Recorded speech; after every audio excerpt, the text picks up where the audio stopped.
as usual, Dimension left my deal so late in the day, and they would not let Rick send a copy of the script to me. And Rick kept saying, I'm really, because he and I were talking on the phone, but kind of clandestinely, because I wasn't officially on the picture at that point. He kept saying, this is really annoying me, because I want to get the script to you, because I want your input, and it's getting very late in the day. I got the script, and I start to read it, and there's a character called Kirsty. And I thought, oh, great, they're bringing Kirsty back. Oh, no, this isn't Kirsty. And they've got a dog called Cotton. What are they doing? You can't do this. When eventually I read it and talked to Rick, I said, I find this a bit weird. I thought it was going to be Kirsty. And Rick said, well, I want that to happen, but we can't get hold of Ashley. I don't know, what was your agent not fielding code, didn't want you to do it? I don't know. Right. So I just said, well, do you want me to call Ashley direct? And they said, would you? So I rang Ashley and said, would you like to do another Hellraiser film? That's the, you know, the screaming in my ear, yes! And to be fair to them, I mean, particularly led by Rick, I mean, they really worked hard to turn the script around to make sense of it being Kirsty. Successfully too, I think. Yeah. Next question. Hey, how you doing? I was just honestly curious. They've been talking about how they're going to do a remake, and to me that's absolute horseshit. Because there's no point to remaking a movie that's just barely 20 years old. And, you know, to go through, you know, and I don't even know if Clive has anything to do with it or anything like that. And I was just curious what you guys thought, you know, if you know, I'm not necessarily outraged or nothing, but I mean, it was like, it just seems totally pointless to remake a movie that's under 50 years old, and this whole string of redoing horror flicks, you know, that are from the 70s and on up just seems ridiculous. And I was just curious, you know, how you guys felt about it, whether or not you'd been contacted, or if anything had come from it. You know, I can tell Doug's already looking angry, so. I think you've already answered your own question, to be honest. It is 2 years since I first got wind, almost exactly, I think to next weekend, when I first heard the announcement of the remake. Clive was going to write it. I think he turned in a treatment, possibly a first draft screenplay, and then a year ago I heard that Clive was not involved anymore other than as executive producer, and that two French guys who'd made a horror film that the Weinsteins were really impressed with were going to write and direct it. 6 months ago they'd parted company with the project, and the guys who did Saw 3 and 4 were on board to write it and direct it, and that's as much as I know.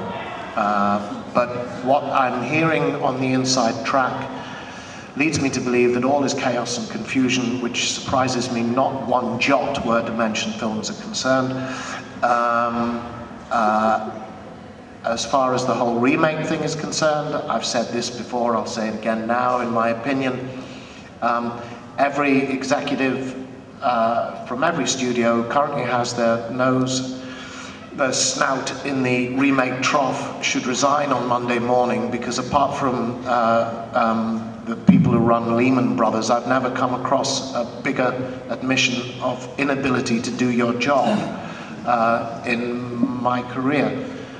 It's not what they are supposed to be doing. They should be finding the new Clive Barkers, the new Wes Cravens, the new Sam Raimis, and don't tell me that the talent isn't out there, because it is, and it makes me furious that Dimension are now prepared to spend $15 million on a remake when they have been only allocating a fraction of that to making the movies in the original series. I think the whole remake thing sucks, and I wish they'd stop. If they asked me to do it, like a coffee shop. Nobody in those 2 years has ever once picked up a phone and said anything to me about it either way. So when I tell you, when I answer this question all day long at my table, that I don't know anything about it. I'm not hiding anything, I just don't. I spoke to Clive 3 weeks ago, and it seemed very much the whole remake thing had gone very, very quiet, and was very much on a back burner. So whether it actually happens, I think at the moment there's some doubt about that. Which maybe it will be 50 years. Yeah. So maybe it will be 50. Next question. This can actually go to the whole panel. Doug kind of touched upon it a little bit. You all, certainly have lives outside of this whole horror movie thing, and this is obviously your audience. Has there ever been a situation where you've kind of had to justify, I hate to say justify what you've done, because it sounds like a murder, but have you ever had to kind of justify, with somebody who just really didn't enjoy like the fact that you were in a horror movie, be it in like your personal life, or like you said, maybe in like a public forum of protest? Has there ever been somewhere where you kind of felt like you had to justify that? Yeah, my mum. she wasn't very happy, and had to kind of justify it to her, especially when she came to watch it and spent the whole scenes with the Cenobites like this, going, oh no. I think she's the only one for me. I think everybody is put in a situation where they have to justify their points of view through their whole life at some point to other people. So in that respect, yes. But strangely, like I did a Geico commercial with a lizard where we're in love, and I got more flack for that from people saying it was disgusting than I did from Hellraiser. So it's okay. I know. Little bestiality. Oh yeah, I told her, I was like, you should have seen the outtakes, and she was horrified.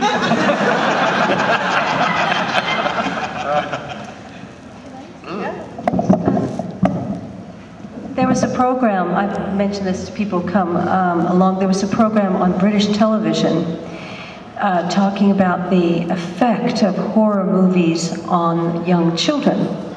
Now, a lot of people have come up to me and say they've seen this film when they were 5 or 6 or something, and I'm not going to make any judgments on their parents or anything, but the clip of me was used to illustrate horrific horror films and their ghastly effect on children. And then they showed these little kids going, I wish my mom hadn't let me watch Chucky, And so I didn't have to, I got paid £50 for that little sort of thing. But, it was, that's the only, I don't know if that's really answering your question, but I've never sort of, most people just seem to be thrilled to talk to them. I had a really wonderful, positive thing that someone came up to me and said that they were actually about to go back onto the field in Iraq, and they said that somebody had a DVD and they watched Hellraiser, and it gave them some courage, the way that Kirsty dealt with stuff, and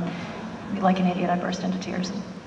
Completely without grace, but for them to say that and to have a positive effect like that where you wouldn't expect it was really quite extraordinary. So I think sometimes it can be positive.